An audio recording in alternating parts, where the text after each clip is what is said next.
السلام عليكم واهلا بيكم في فيديو جديد من فيلم ترند. الفيديو ده بس انا ما قدرتش ما اتكلمش عن مسلسل لام شمسية. ولكن الحقيقة انا قعدت كده وكتبت بوست عندي على فيسبوك، فحبيت ان انا اوثق يعني الكلمتين اللي انا كتبتهم عن المسلسل، لان حقيقي المسلسل ده جامد فشخ يا جماعة. ايه الحلويات دي؟ عندنا حاجات حلوة بتطلع. خليني اخش معاكم بس على طول في الموضوع. انا طبعا في حاجات كتير كنت محتاج ان انا اتعمق فيها اكتر في مسلسل لام شمسية، بس في حتة هقولها بس كده على السريع. كنت هبقى مبسوط جدا لو سابوا مصادر كده للحديث عن اي مشكلة، عن اي حد عنده مشكلة مثلا بيعاني من مشكلة بيدوفيليا، او بيعاني او يعرف حد. يعني في ناس بتبقى عندها المشكلة وهي مش مقتنعة ان هي عندها المشكلة، بس اكيد اهلهم عارفين يعني الموضوع بيبقى ماشي ازاي، بس مش عارفين ازاي يتصرفوا، يعني يروحوا لمين يعملوا ايه. فكنت هبقى جدا مبسوط انهم يسيبوا مصادر للكلام عن القضية، وازاي يقدروا يعالجوا نفسهم، سواء بيدوفيليان او هوموسيكشواليتي او متحرش او ايا كان. يعني في بتكون حاجات معينة هي اللي خلته يوصل لكده. مفيش حد بيتولد بمرض نفسي يعني. فخليني اقول في بيبي ريندير، مسلسل بيبي ريندير اللي اتعمل انتاج منصة نتفليكس، انتاج منصة نتفليكس. كان في سايبين في اخر كل حلقة غالبا ويب سايت كده، لو حد عنده مشكلة يتواصل معاهم عن طريق ويب سايت we wanna talk about it. فكنت هبقى مبسوط جدا لو سابوا حاجة حد بيعاني من المشكلة دي يقدر يرجع ويعرف ازاي يقدر يتصرف. خلينا نقول في لام شمسية، طبعا في شوية حرق بالذات في الحلقة الأخيرة. أنا هقول شوية حاجات ما عجبتنيش في أسلوب التحقيق. أوكي. في لا منطقية من القاضي في عدم تصديق الأدلة على الجاني. الحقيقة الموضوع ده حسسني بالاشمئزاز من طريقة التفكير في الحكم على القضية، تحديدا بعد شهادة الطفل يوسف. كان لازم يتم التحفظ على الجاني لغاية لما يعملوا الجلسة اللي جاية، لان ببساطة كان ممكن يهرب، بس علشان ده سيناريو واحداث لازم تكمل مش هنخلي الجاني يفكر في الهروب، لان احنا عندنا قصة لازم نكملها.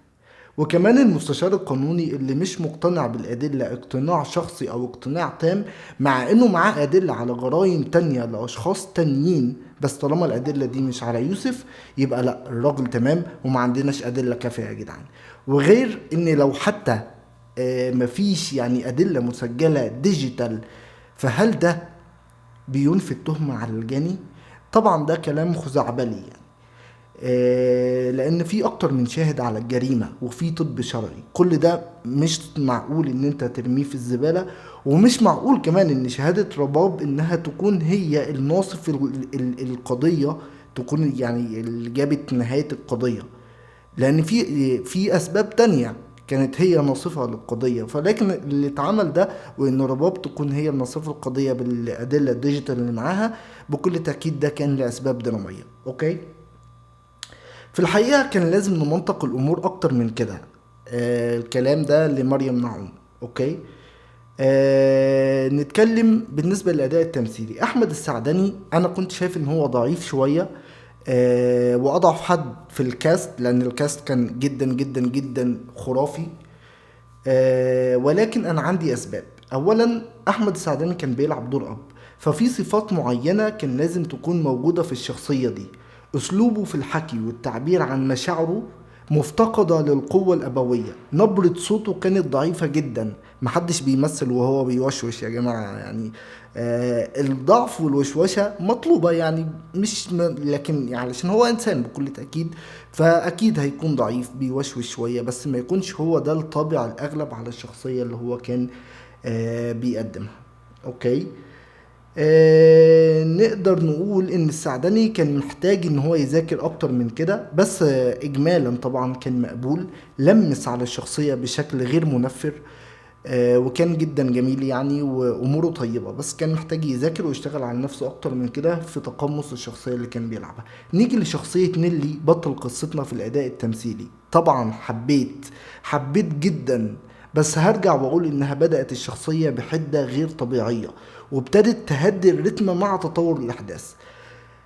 طبيعي الابس اند داون ده يحصل، بس ليه ما نخليهاش ميديم؟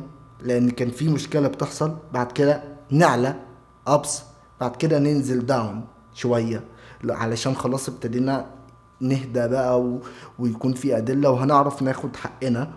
فبالتالي نهدى علشان الموضوع ما ينفعش يبقى يعني شارب طول الوقت. اوكي، فده طبعا كان هيكون ألطف على المشاهد. ممكن كتير يشوفني بتفلسف، بس أنا مع مشاهدتي بشوف كتير سينما يعني. فأنا كونت وجهة نظر إنك لازم تبدأ هادي وتتدرج في الانفجار، علشان أكون فهمتك، أنا أكون فهمتك أكتر وعشت معاك الحالة بالتدريج وعرفت أنت منهار ليه.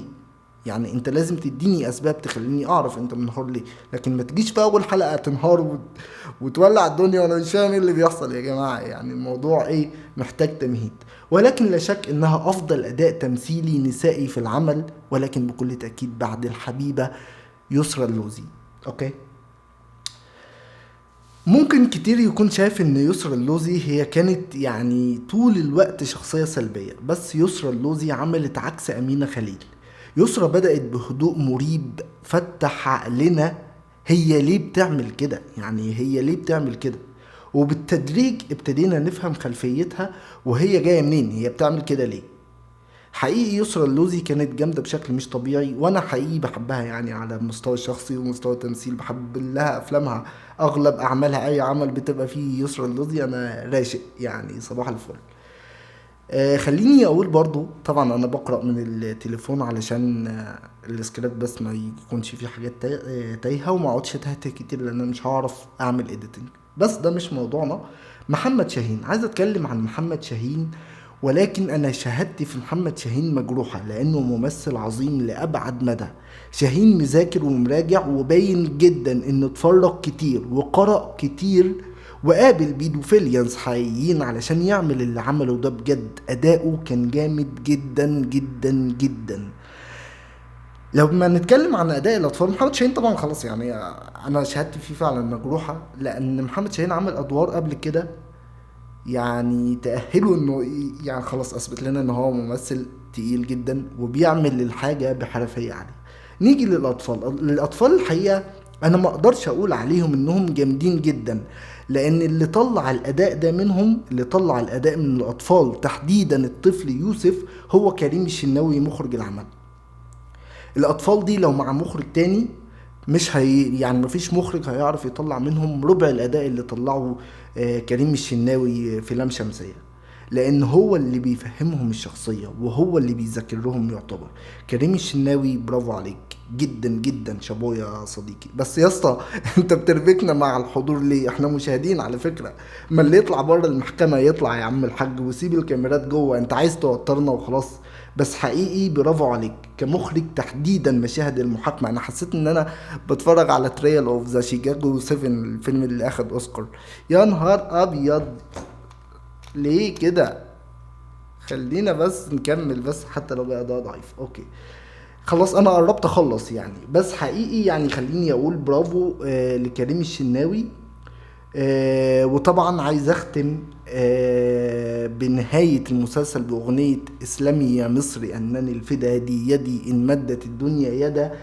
برافو جدا يا جماعة، أنا كنت مبسوط بشكل مش طبيعي مع نهاية المسلسل بالعمل ده، لأن بكل تأكيد فلتسلم مصر بشعبها وأطفالها عندما يكون الجيل القادم سوي بدون عقد نفسية، فيستطيع وقتها أن ينهض بتلك الدولة التي تمتلك أهم قوة على الإطلاق وهي شعبها. مسلسل عظيم، أمتعتونا وبرافو عليكم جدا، وأنا اتبسطت بشكل مش طبيعي. وياريت تتعلموا وتعرفوا ان احنا عندنا كوادر قوية وناس تقيلة تقدر تطلع شغل يحترم عقولنا ويعالج قضايا، لان السينما والتلفزيون والمسرح دي حاجات موجودة علشان تسلط الضوء على قضايا المجتمع اللي احنا محتاجين نعالجها، مش للهلس والمسخرة وقلة القيمة اللي بتحصل. انتوا بتقلوا قيمتنا بالاعمال الهابطة دي، الاعمال اللي بترفع من قيمتنا. شكرا جدا ليكم وشكرا على العمل الجميل ده. يلا اشوفكم في فيديو جديد، مع السلامة. اقفل منين يا جماعة؟